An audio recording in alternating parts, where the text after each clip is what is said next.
Assalamualaikum dan salam sejahtera. Anda sedang menonton Sudut Pandang Khas yang dirakamkan di KLCC, dan ini sempena dengan satu persidangan yang penting, International Conference on Global Movement of Moderates, dan tema kali ini berkaitan dengan keadilan yang berpanjangan. Tapi saya rasa kalau kita nak masukkan dia dalam konteks Malaysia dan global, tak sah kalau kita tak bincangkannya daripada perspektif sosial, pemikiran tentang kesepaduan sosial atau social cohesion. Dan itu juga yang dilaungkan buat sekian lama oleh tokoh yang cukup kita kenali, yang sentiasa di Extraordinary dari semasa ke semasa, Profesor Datuk Dr. Syamsul Amri. Terima kasih kerana datang sini. Tentunya bukan saja mewakili kita, tetapi juga pemikiran sains sosial itu dalam mendekati apa yang sekarang ini kita panggil moderate ataupun wasatiyah ataupun kesederhanaan itu. Bagaimana kita nak meletakkannya dalam konteks contemporary atau terkini, kerana ini bukanlah perkara baru. Perdana Menteri juga mengatakan bahawa ini bukanlah perkara baru, tetapi laungannya sudah masa tibanya untuk laungan itu kini dipraktikkan menjadi sesuatu yang boleh kita garapi dan laksanakan. Pandangan Prof dalam hal ini, kerana kalau saya perhatikan mood setakat ini dalam perbincangan yang sedang berlaku, kadang-kadang mungkin ada yang bagaikan merasakan bahawa tidak ada satu yang dapat saya pegang lagi tentang pergerakan ini. Mungkin itu boleh diterangkan. Terima kasih. Saya ingin meletakkan perkembangan pemikiran ini dalam satu konteks yang lebih luas dahulu, kemudian kita lihat dan selami apa yang sebenarnya dari segi spesifik yang khusus. Kita tahu pada tahun 55 sebagai reaksi pada proses decolonization, kita ada Afro-ASEAN meeting di Bandung. Kemudian tahun 61 General Tito, akibat konteks perang dingin, kita ada non-aligned movement ditubuhkan. Kemudian selepas tahun 69 apabila Masjid Al-Aqsa dibom, maka timbul kesedaran di kalangan negara-negara Islam untuk bersatu mempertahankan Islam ini di kacamata dunia. Maka tumbuh OIC. Selepas peristiwa 11 September dan juga timbulnya andaian bahawa Islam dan terorisme itu tidak dapat dipisahkan, yang diletakkan dalam konteks yang baru dunia, iaitu clash of civilization. Semenjak itu tidak ada usaha daripada negara Islam, daripada negara luar, UN dan sebagainya, civilization dialogue, semua ni banyak, tapi daripada sebuah negara majoriti Islam sendiri untuk menangani isu ini. Dan isu ini saya anggap seperti ini: 1% orang yang ekstremis menggegarkan dunia sehingga 99% perhatian dunia kepada yang 1%. Jadi 99% orang Islam ini tidak diberi perhatian. Dan sedangkan yang 99% inilah yang sebenarnya moderate, yang tidak mahukan benda yang violent. Jadi saya rasa sudah sampai ketikanya, biarpun perkara ini nampaknya remeh ataupun tidak mustahak, tapi untuk membangunkan kembali bahawa kefahaman mengenai moderateness ini adalah satu nilai. Nah, mengapa timbul dari orang Islam, kumpulan Islam majoriti? Kerana mereka inilah yang telah diprejudiskan, distereotipkan. Itu sebabnya usaha ini mesti datang dari majoriti Islam country. Nah, tetapi dari segi implikasi pelaksanaan nyata, ia bukan hanya mengenai orang Islam. Kerana bila kita kata negara majoriti Islam atau minoriti Islam, mesti ada golongan bukan Islam. Jadi moderation ini sebenarnya melibatkan orang Islam dan bukan Islam. Jadi dalam konteks Malaysia inilah konteks yang paling menarik pada saya, kerana Islam ni hanya 50% lebih kurang. Yang 50% lagi, mungkin 45% lagi bukan Islam. Jadi walaupun majoriti, tapi majoriti itu kecil, majoriti itu. Namun demikian, Malaysia ini telah mampu bergerak dalam perbezaan itu untuk mencari satu jalan tengah untuk bertemu. Ini yang saya katakan kesepaduan sosial, di mana Malaysia itu dibina daripada opposites and contradiction. Daripada opposites and contradiction itu kita cari satu point of convergence, satu tempat pertemuan. Dan prinsip pertemuan itu ialah to agree to disagree. Bila you agree to disagree, dan you are not choosing. You tidak memilih violence sebagai choice. You memilih pertentangan fikiran, perbezaan fikiran sebagai pilihan dan habis di situ. Dan tidak dibawa ke medan konflik berdarah. Jadi ini dia kekuatan social cohesion itu yang bukan hanya diamalkan di Malaysia, diamalkan di tempat lain, tetapi nampaknya semacam berjaya di Malaysia lebih pada tempat lain. Mari kita ambil kajian kes Malaysia. Dan saya membaca artikel Prof di Utusan Malaysia itu, dan ada komposisi struktural yang datang dalam aspek sejarah. Dan kalau kita lihat baru-baru ini, sejak kebelakangan 2-3 tahun ini, apabila timbul kegairahan politik yang begitu meninggi, maka dibincangkan kembali perkara yang mungkin generasi terdahulu menerimanya, tapi generasi kini merasakan mana ada kontrak sosial masa mengambil kemerdekaan 1957 itu. Dan generasi baru membincangkan dengan perspektif yang berbeza.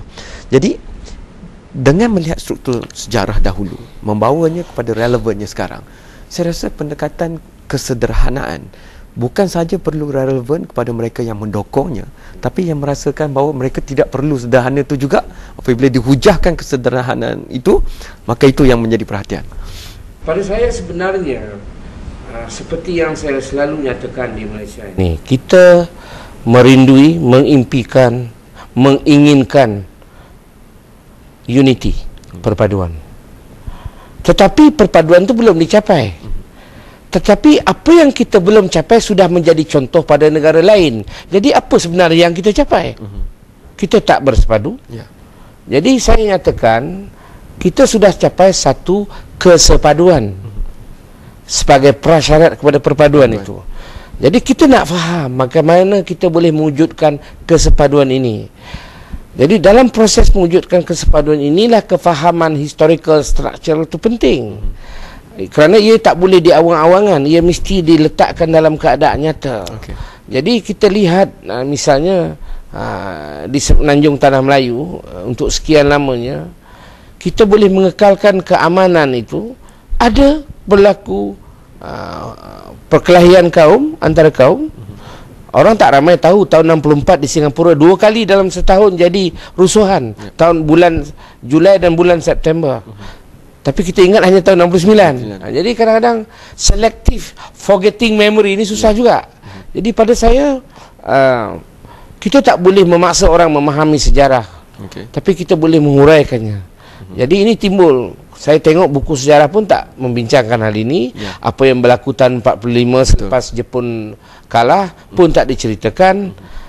Jadi ini adalah gabungan beberapa faktor yang membuatkan orang dulu dan sekarang. Dan dalam buku tidak ada satu pun cerita tentang penubuhan Communities Liaison Committee pada Januari 1949, di mana konsep coalition hari ini, power sharing itu sebenarnya tumbuh daripada situ. Jadi pada saya ini tak tahulah mana kita nak kemukakan. Adakah nak buat kartun ke, nak buat komputer game ke? Jadi perlu ditimbulkan. Baru ditimbulkan. Bro, kita pergi rehat yang pertama. Tapi apabila kembali, ada konsep padu dan sebagainya. Kerana yang bagusnya tentang kita dan Profesor bersama dengan ahli-ahli kita itu adalah diberikan konteks social cohesion ni, kesepaduan sosial ni bukan hanya bagaikan kerangka kepemikiran sahaja, tapi ada perkara yang boleh dijadikan teras pada gerakan kesederhanaan ataupun moderate ini. Itu kita bincangkan selepas ini, kerana kalau hanya terletak berkonsep mungkin sukar untuk kita menyaksikannya menjadi realiti. Itu kita bincangkan selepas ini.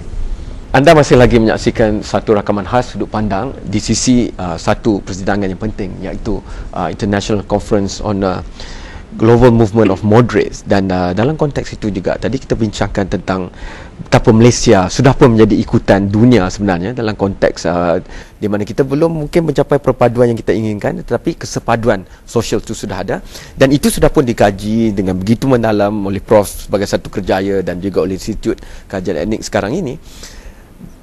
Apakah pengisian yang kalau kita ambil perspektif kesepaduan sosial itu boleh diberikan sebagai isi yang akan merancakkan pergerakan global movement of moderates ni, Prof?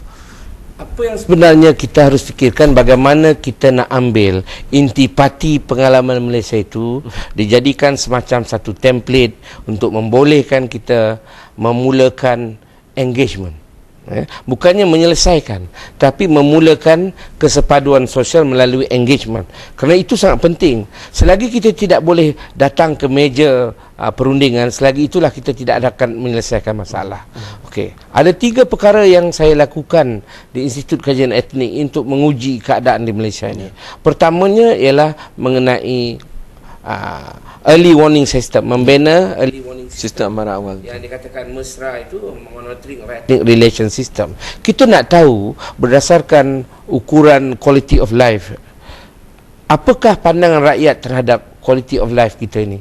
Apakah ini punca segala tidak puas hati? Kalau tidak puas hati, paras mana tidak puas hati itu. Jadi melalui mesra kita boleh membayangkan kalau satu bangunan itu akan terbakar, the smoke detector will detect first, and the sprinkler will douse the fire. Jadi itu saya ibaratkan, itu sistem yang satu kita bina. Satu lagi ialah social alignment index. Setakat manakah rakyat Malaysia ini membuat keputusan berdasarkan emosi atau rational thinking. Misalnya nak beli ikan bilis, Melayu jual RM2.20, Cina jual RM1.80. Mana dia beli? Adakah Melayu tu maka aku mesti beli ni ikan bilis Melayu? Ikan bilis. Ya. Harga yang murah itu yang dia beli. Ya.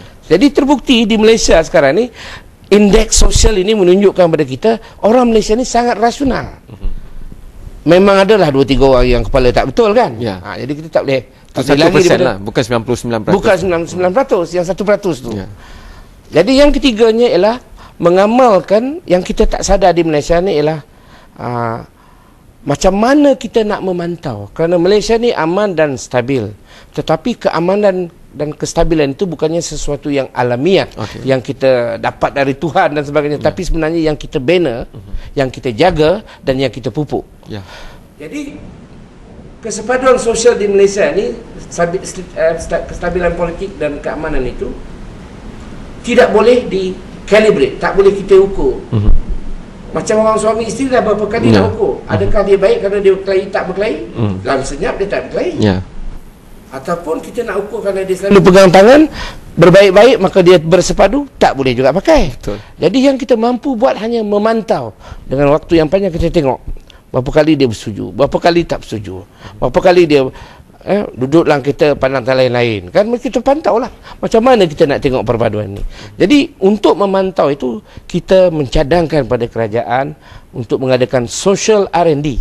Maknanya untuk mengekalkan dan mempertahankan keamanan kita dan kestabilan kita itu, kita mesti kesan apakah reaksi rakyat terhadap soal kemiskinan. Apa reaksi mereka dan masalah mereka, apa kita bincang bila bincang tentang buang bayi. Jadi pada saya isu-isu ini bukan hanya menunggu masalah baru nak diselesai, tapi sebenarnya kita boleh pantau dari waktu ke waktu. Dan ini yang kita belum buat di Malaysia, yang kita harus buat.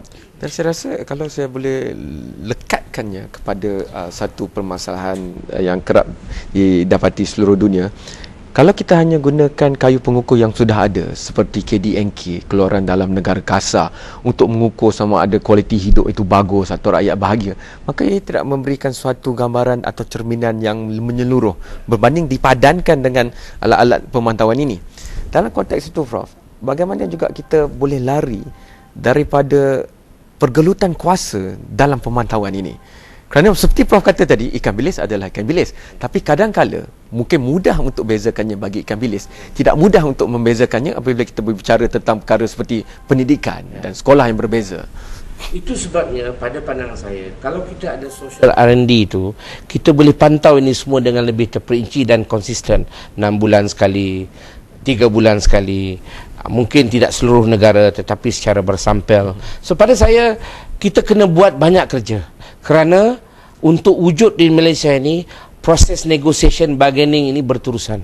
Bukan hanya sekali jalan, sekali berlaku secara ad hoc. Tapi kita belum lagi mendirikan satu sistem di mana kita boleh memantau ini secara sistematis dan timbun tambah, maknanya maklumat tu akumulatif yang kita boleh gunakan sebagai contoh dan juga sebagai benchmark apa yang boleh buat, apa tak boleh buat. Belum ada lagi di negara ini. Dan kalau itu kita adakan, misalnya sekarang kita hanya ada bidang sains saja yang kita berikan, sains dan teknologi, seolah-olah itulah saja yang kita boleh hidup.